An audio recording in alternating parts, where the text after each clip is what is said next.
My name is Brad. If I haven't had a chance to meet you, I really would like that opportunity. And what I'll do is at the end of the service, I'm going to sneak out the back door and meet you in the plaza. And if I haven't met you, would you introduce yourself to me? I'd love to meet you. This past week, we lost one of the great heroes of the Christian faith, particularly for like our generation or the generations, 3 or 4 removed. His name is Billy Graham. You may have heard of him. I had a chance to meet him about 25 years ago. I was part of a leadership team that were going to do a festival or a crusade in the city that we were at that point. And it was when he was transitioning the ministry over to his son Franklin. But he came one evening, and I remember him walking into this room with, 50 of us leaders, something like that. And the man had such a presence about him. But it wasn't his fame or his notoriety or those, his kind of global audience. The presence was different. It was like reminded me of the presence of Jesus. Now, Jesus wasn't there, right? But something about the man's walk with Jesus. As he talked to us and he addressed us for just a few minutes, he didn't talk about what was going to happen that evening or anything. You know what he talked about? He talked about his love for Jesus and how good Jesus was. It was just so remarkable because it was believable. Like it was a real story of a real walk with the King of all the universe. It was so compelling. It was so interesting. And so I'm so thankful. Like many of you are, some of you may have had your lives changed as a result of what Jesus has done through him. And that's a wonderful thing. So what a gift he has been to our world as a whole. One of the more influential men that have walked this earth. And so this morning I want to talk together about another man, very influential, who walked this earth. You also may have heard of him. His name is Jesus. Yeah, Jesus the Christ. You've heard of him, right? Yeah, he's just the most remarkable. He's famous, right, for being the Messiah, being the King of the universe, the Son of God, and all that. But do you know something? When he walked the earth, that wasn't what he was famous for. He was famous for healing people. He was famous for casting demons out of people and his unbelievably great leadership, humble, great leadership. And he was known for his character. It would only be after the fact, after he died and came back to life, that he would be fully recognized for who he was, God on earth. But that character of his, man, when you ran into him and you spent a bit of time with him, your life was changed for the better just by being with him, just by encountering him. Now, of course, if he, puts you a new arm on your body, well, that'll leave an imprint, right? You remember that. But even people who weren't healed or restored in that kind of way, you just read the story throughout the scripture, and people who encountered him, their lives began to thrive and flourish. And then he does this. He tells his followers, he says, guess what, guys? Because amazing as this has been and what you've seen through my life, when people get hold of me and they understand who I am and what I want to do in their souls and their lives, they are going to do more than I've done. Because what's going to happen is transformed lives are going to spread around this world, lives that thrive because they know me, and they're going to cause other people around them to thrive and flourish because I'm on board with them. And so let the flourishing life of Jesus impact your family and friends, your co-workers, people around you. That's how it's intended to be. It just is. And as I've been thinking about Jesus these last several weeks, and this is where this series comes from, is I've just been struck by some dynamics of his character that are profound for me. Like last week we talked about Jesus never lived in the us-them world, right? When it came to his love, it was all us. He didn't differentiate between people. The isms weren't part of his life, racism and genderism and sexism and those isms, they just weren't part of his life. He looked at everybody and he apparently loved everybody. How much? Oh, more than they can imagine. And he still does. And when people capture that, they lose the us-them thing. And it becomes the love of Christ presented through us to all people. So that's one thing. Here's the second thing that has struck me in the character and the life of Jesus, and it has something to do with this sign that we have, for the last 10 years, had out front as you walk up to our place of meeting, whether it's been here at the school or wherever it's been. And it's there for a couple of reasons, important reasons. It's often, it's interesting, the comments that I get when people see that, a number of times people say, well, I can't go to this church. Yeah, well, they're clearly at the wrong church then, clearly. We put it up for a couple of reasons. One is so that we could just admit the fact that we're not perfect. None of us are. None of us are. And if we could ever get to that place of just saying, everybody's welcome. And they're not welcomed on the basis of their behavior, their beliefs. They're just not. They're welcomed because Jesus welcomes them. And he actually came into this world and died on the cross for everybody who could admit that they're not perfect.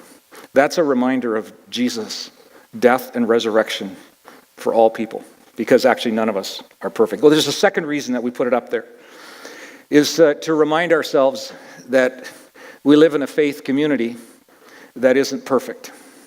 It's not. And if you're going to pretend or presume to be, you're not going to thrive here. You're not. Because this is a community where we're transparent about our stuff. And we don't hide it. Don't try. You actually hopefully can't get away with it for very long. There's a third reason. And this is what I want to look at this morning with you. The reason we post this is it's meant to be a reminder that the people that are part of our church family and in the family of God as a whole are imperfect like you and I are imperfect. And if we ever expect, or even worse yet, demand perfection of other people, and we hold them to an impossible standard they could never reach, and we can't reach it ourselves, we are going to be fractured as a faith community. We must accept, embrace, and love the imperfection in one another. And that's a little hard for us at times, because sometimes people's imperfection spills all over us.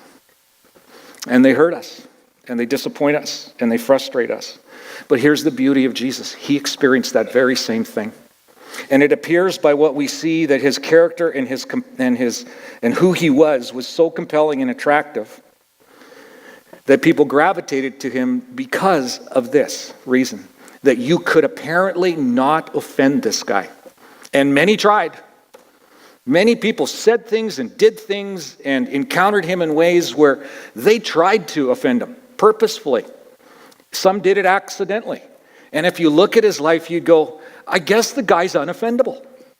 Well, there was one group of people that could offend him consistently, and those were people who pretended to be perfect. That never flew with him. But everybody who could get to the place where they would say, I am less than perfect, apparently he didn't need to point that out. It's remarkable how he handled himself. And so it has amazed me over and over again how this can happen. And it really can happen for us too. Can I tell you something? We are way too easily offended. Can I tell you that? Well, I just did, even if I can't. I went for dinner on Friday, and the strangest thing, there were several hundred other people that wanted to go to dinner exactly at the same time I did. Okay, figure that out. So the parking lot's jammed at this kind of restaurant entertainment area, and people are looking for places to park, right? And so everything's moving really slowly in the parking lot. So at one point I stop. I'm going to let another car in to get in front of me. What a good guy I am, right? What a good guy. And so he squeezes in, but the guy behind me apparently didn't know that, and he waved at me with a single digit, right? Wasn't happy. Apparently I offended him, and I was just trying to do something nice. I really was. Yeah. There are all kinds of, there's an endless menu of things that we can find to be offended at, right? We can be offended by people's political views, their morality, their style of music, the food they eat, their immigration or sexual status, and so on. It's the us-them thing that we talked about last week, and I don't want to go there again, but you can check out last week. It's that kind of stuff. But I want you to know, by far, the more frequent forms of offense happen way more personally and in the moment than those that I just mentioned. It happens with people that we live with, work next to, play alongside, go to school with. Can I give you some examples of how easily offended we are? Thank you, I will. Here's what happens, okay? She comes down the hallway and she asks, does this make me look fat? And if there's a pause, like to collect your thoughts because it's like a landmine you're going to step on, right? Offense. Now that doesn't happen in my home, for sure. No, really, it doesn't. Or there's, you're out driving with someone and they turn to you and suggest maybe you don't know exactly where you're going. Offense taken right away, right? It's how we roll. Or someone repeatedly, chronically, habitually, unendingly interrupts you mid-sentence. Right, Elf? Did I just offend you? She's unoffendable. I think. I hope. I really hope. Or there's the apparent unfair critique of some project that you put some time and effort into. There's the suggestion that possibly, just possibly, you haven't given your best. Or a hint that you're at fault in something. Or you looked at me the wrong way. Or you ignored me. Or here's one. We assumed the tone of the email or the text, and we're offended. We're offended way too quickly, way too easily. I mean, you name it. What is it? A few years ago, a friend asked me a really good question, just kind of in passing, but it really became a provocative question for me to think about. I don't recall exactly the circumstances that prompted it, but as I recall, I think I was complaining about something or somebody that evidently had offended me in some way. And as I went on and on about it, he listened for a while, and then he interrupted me, and he asked the question. He says, that really bugs you, doesn't it? And I went, yeah, let me tell you again why it bugs me. And I went back over again the justification of why it bugged me so much. And he stopped me again. And he said, should it? Should it? Of course, my first reaction was absolutely it should. There's no question. It should, and I'll tell you again why. I'll give you a few more reasons if you want why that's so offensive. But for some reason, the question caused me to pause long enough to actually think about it. To actually think whether the thing that I was complaining about, that I had been offended in, was it really something I should be offended about? Did it reach that like imaginary line someplace or wherever it was? And that single question brought me to a conclusion in that case that no, it was no big deal.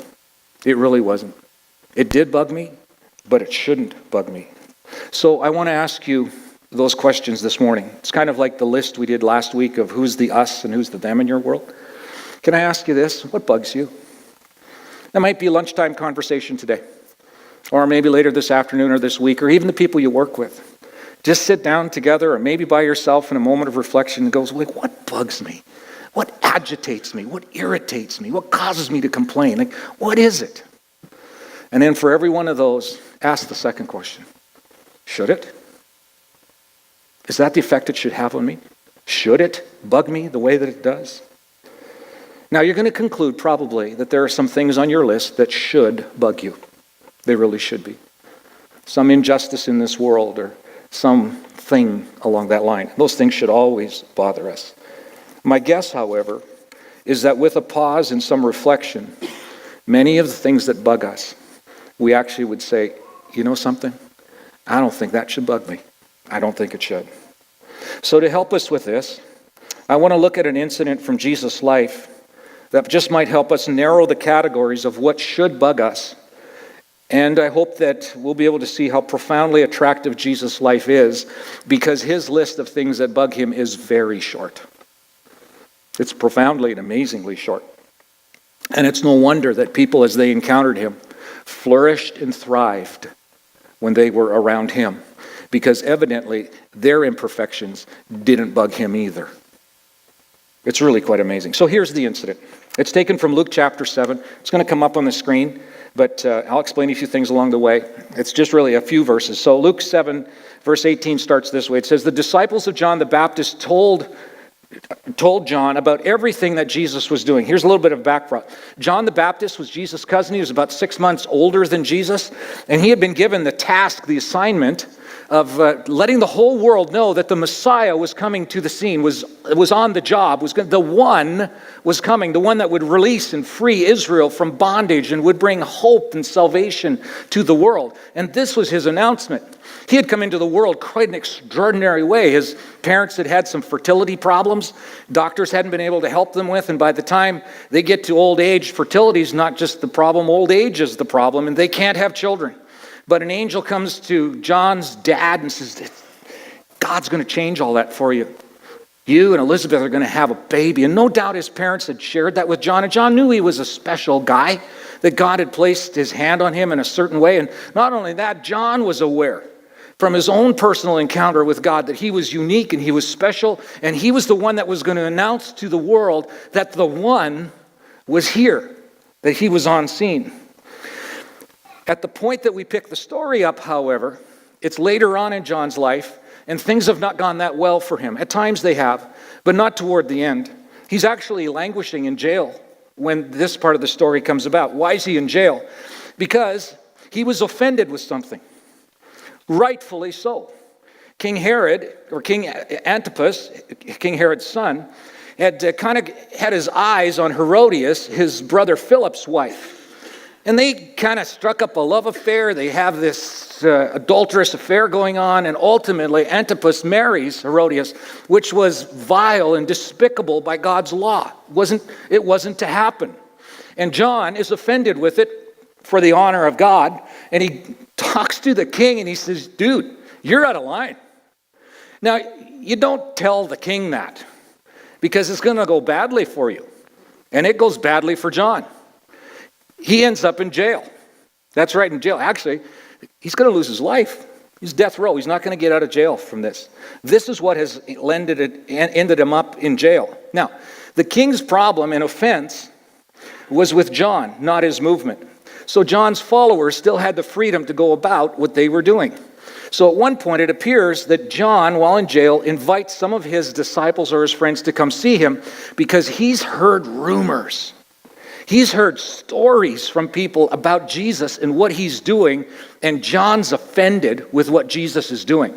This is what we read. Pick it up in the latter half of verse 18. So it says, John called two of his disciples, and he sent them to the Lord to ask him, are you the Messiah? Stop there for just a second. Better phrasing is, are you the one? Are you the one that I told the world about? That you were going to rescue us from the Romans? That you were going to bring a new world order into play? That you were going to reestablish the beauty and the wonder of God's kingdom here on earth? Because Jesus, what you're doing has got me confused. Can I just be so bold, Jesus? I'm not sure you're the guy anymore. I thought you were, but I'm not sure anymore. How would that go over for you? Your kids come to you and go, I'm not sure you're really a good parent. Your wife, your husband suggests, I think you're really messed up as a husband or a wife. How would that go for you? Would you have a bit of a visceral reaction to that? Well, what is Jesus going to do? Let's read on. Verse 20 says, John's two disciples found Jesus, and they said to him that very thing. John the Baptist sent us to ask, are you the one we've been expecting? Or is there somebody else coming? We've just messed this whole thing up. Here's what's going on.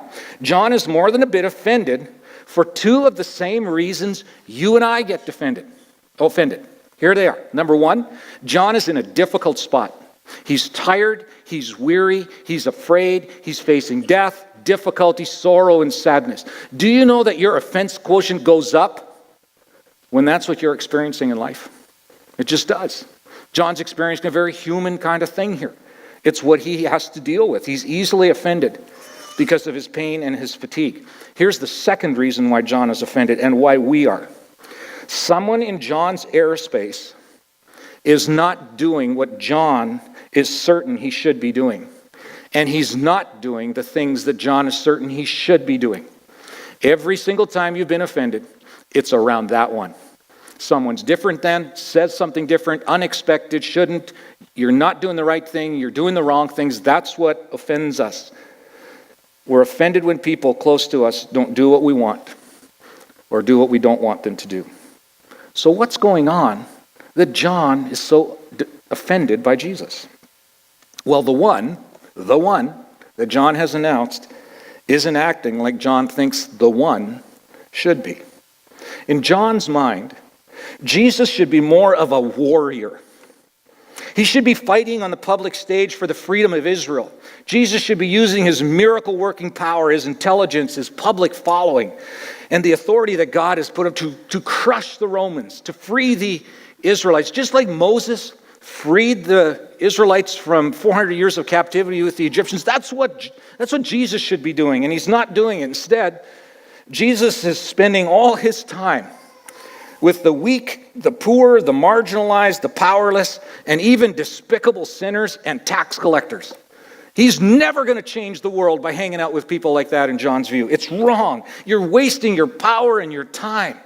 Don't hang out with people like that. Get it together, Jesus. By the way, I announced to the world you were the one and you're not acting like the one. I'm offended by you, Jesus. That's what I am. I'm here languishing in prison. And I stepped out in boldness, and my reputation is on the line. And I'm offended that you wouldn't do what I think you should do. And if it's not too bold, well, even if it is, I don't know if you're the one anymore, Jesus. I don't know. Wow. So this is the message that John's guys are given, and they pass it on to Jesus. Jesus probably takes a little bit of time to absorb it, take it in. And what does he do? I'll tell you what he does. Verse 22 tells us this. Then he told John's disciples, you go back to John and you tell him that he is way out of line. You make it abundantly clear to him that he crossed the line and he has deeply offended me. You tell him that. And by the way, while you're there, you can tell him that just as he has understood that I'm not like the one, you reinforce for him, I am the one. And you don't mess up this with the one. You don't do that. Tell him to never question or doubt me again. Remind him that just a few years ago, he introduced me to the world as the long-awaited one. And not only does he now look like a fool, but he's wrong. He's just plain wrong on this one. Besides, since I am the one, who is he to tell me how to do my business? Who is he to do that? I wonder if Jesus doesn't turn to his associates and go, I can't believe I picked him. I can't believe that. I thought he was loyal. I thought he'd be faithful. I didn't know that he was going to turn into a doubter and he's going to be offensive and then go public with that stuff. You go back and tell him to straighten himself out, guys. That's where we're going to start with this. Well, we know that's exactly the opposite of what Jesus does. This is what we read in verse 22. It says, go back to John and tell him this. Tell him what you have seen and heard. The blind see, the lame walk, those with leprosy are cured, the deaf hear, the dead are raised to life, and the good news is being preached to the poor. But just a second. Wasn't that exactly what John had the issue with? That this is what Jesus was doing? What's Jesus trying to just poke him in the eyes and frustrate him more? Offend him even more? No, not at all. Further from that.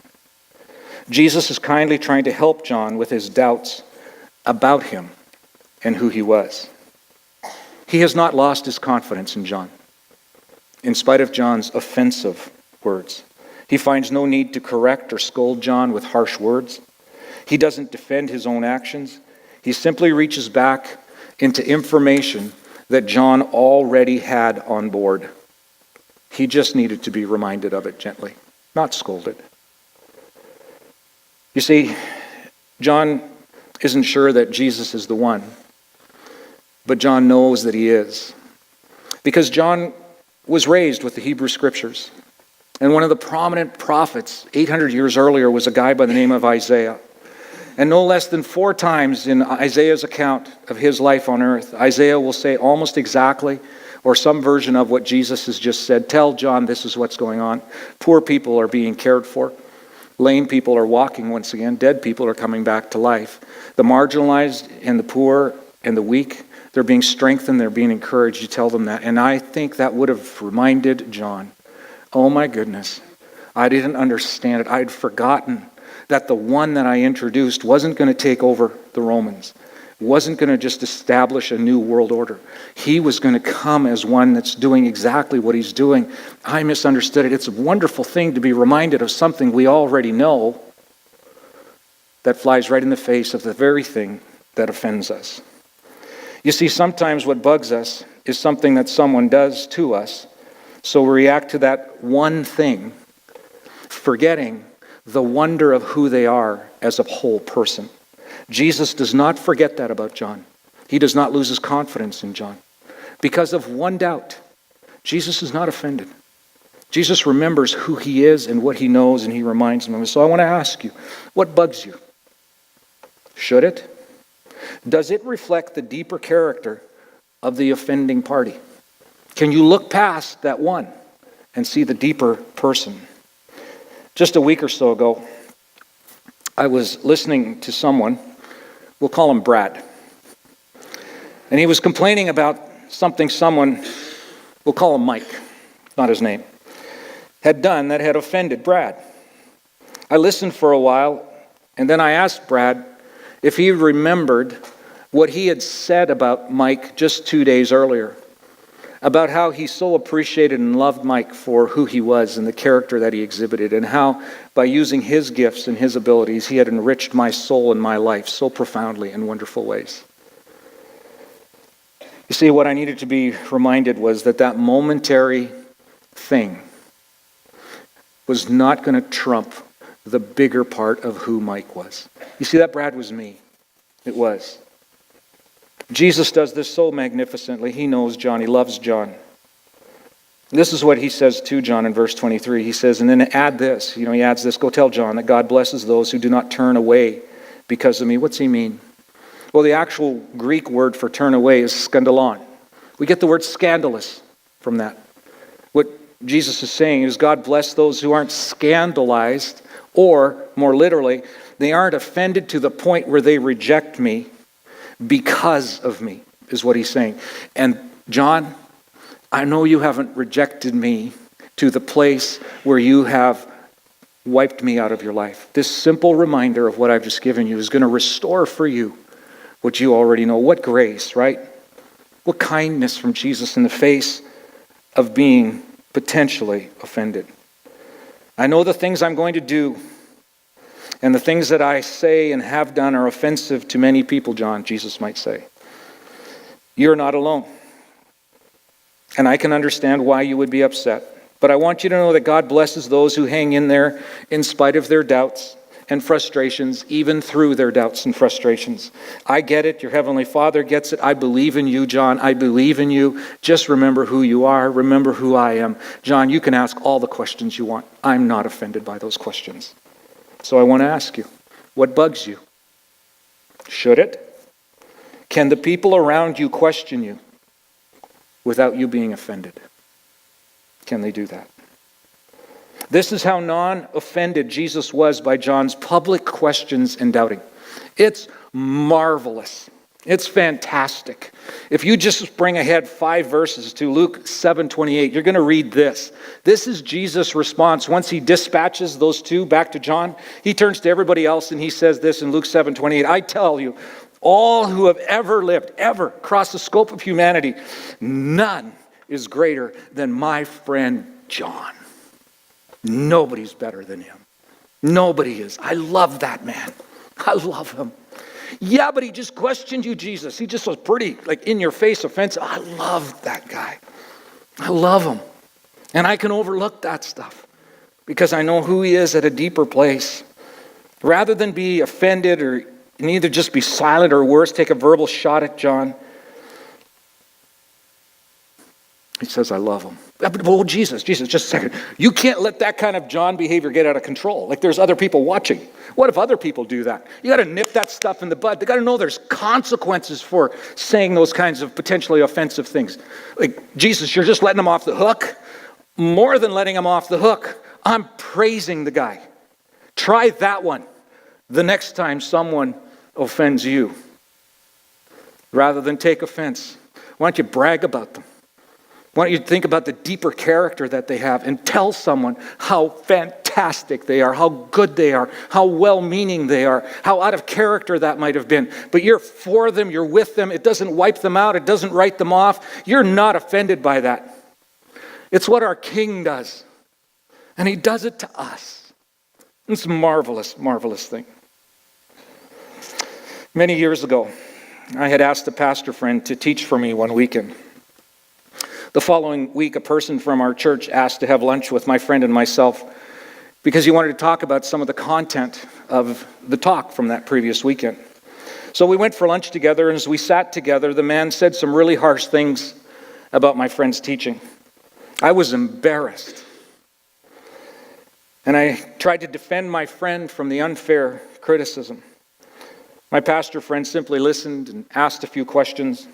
And then toward the end, he tried to clarify what he had said, but he stopped when he realized that listening ears weren't receptive to what he had to say. So the three of us had traveled together, and the three of us traveled back from lunch together, back to the church.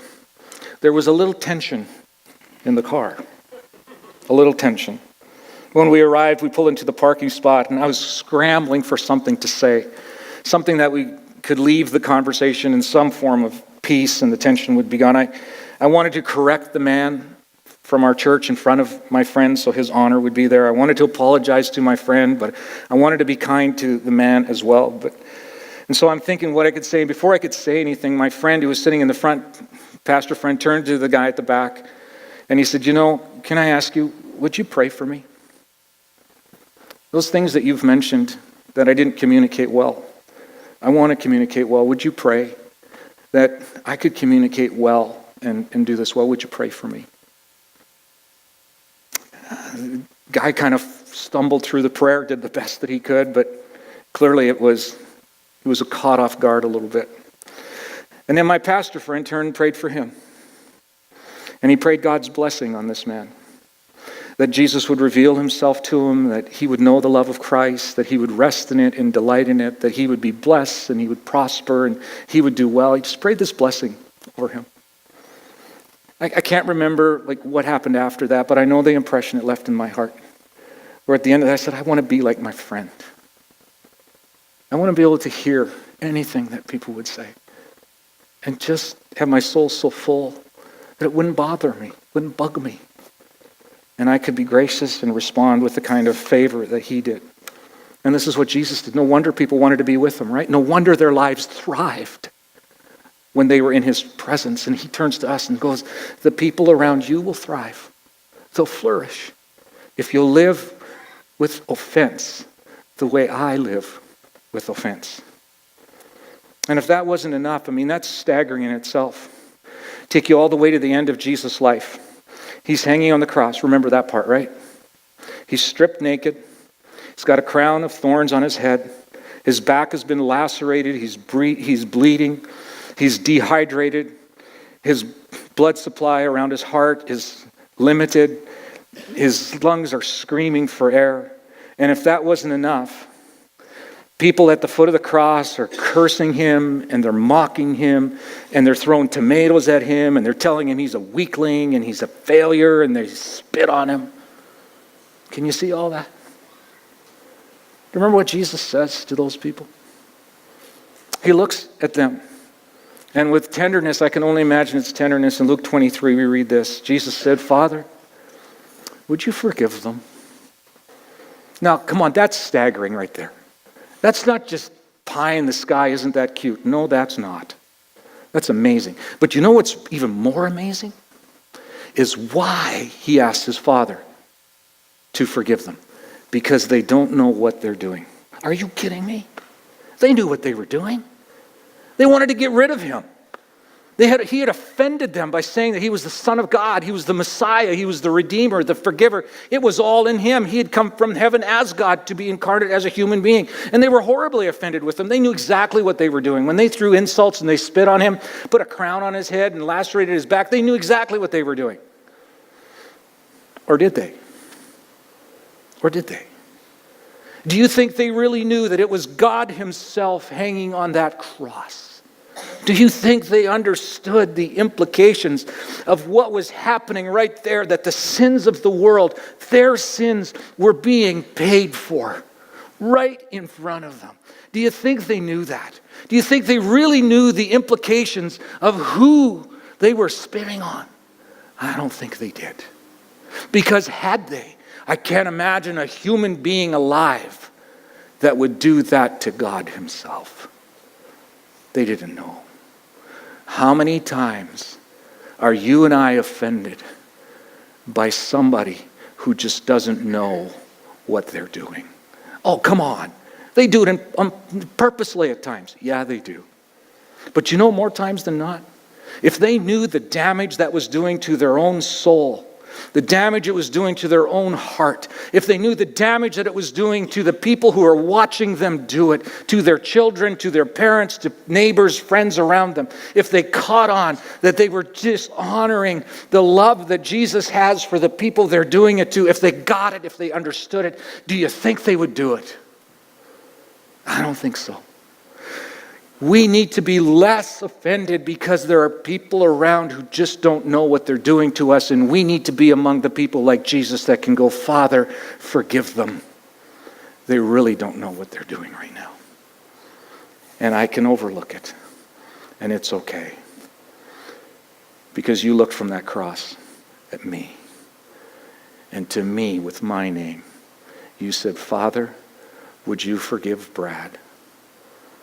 Oh my, the stuff he's done. He doesn't know. He just doesn't know what he has done and what he's doing.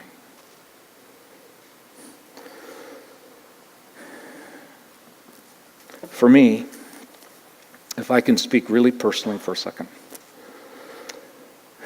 when I am most likely to be offended by someone's behavior, words to me, things I hear, third-party gossip, those kinds of things happen, right? When I'm most vulnerable for that to impact my heart is when my soul is not full. When I haven't been quiet with Jesus, where I haven't walked closely with him, where I haven't taken time out of my day and my time just to be alone with him. It's one of the drift indicators of my soul. You know, on a highway, sometimes you have those ridges on the side. If your car drifts over, they, right? Yeah. It's what happens in my soul. The last 6 or 7 weeks, coming out of Christmas and going through the first month and a half of this year with just how busy and whatnot life has been for me with the Well Project and it's been a soul depleting season for me. And I have noticed that I am more easily offended. I might not say things, but I see it in my own soul. Do you know whose responsibility it is to deal with that? Me. It's not the offended party. It's me. And I have just discovered that just like Jesus took time away to be alone with his Father, amazing things happen in my own soul when I do that. And so the last weeks, as things have quieted a little bit, my soul has gotten a little quieter. And I just find myself less easily offended. It's Jesus and his model and his example. He says, come on, do it like me. In fact, I'll fill your soul so you can do it like me. It's remarkable, isn't it? What bugs you? Should it? Now, Jesus, you are so remarkable.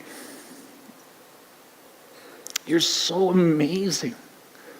You have faced opposition and pushback and offense and hate in ways that nobody in this room has. And yet we look at you and how you respond to it and the level of grace and mercy and apparent forgetfulness. It's just amazing. And Jesus, it would be one thing, I guess, if we put you on a pedestal and said, well, okay, that's for you. It's not possible for us. We'll do our best. But that's not what you said. You've invited us to live in your kingdom now, where we do have the power and influence of your Spirit working in us to fill our souls, to give us clarity. Would you give us courage today, maybe with a family member, maybe tomorrow when we go back to work, and we had that conflict last week with so-and-so. And when we see them, we're going to be tempted to cast our eyes a different direction. But would you give us the courage to humbly go to that person, to affirm them, to bless them, not have to point out their stuff, maybe publicly cheer for them. Jesus, that's the kind of stuff you did. So to that end, please help us. We need you, Jesus. We really do. And to this end, we trust you now. Amen.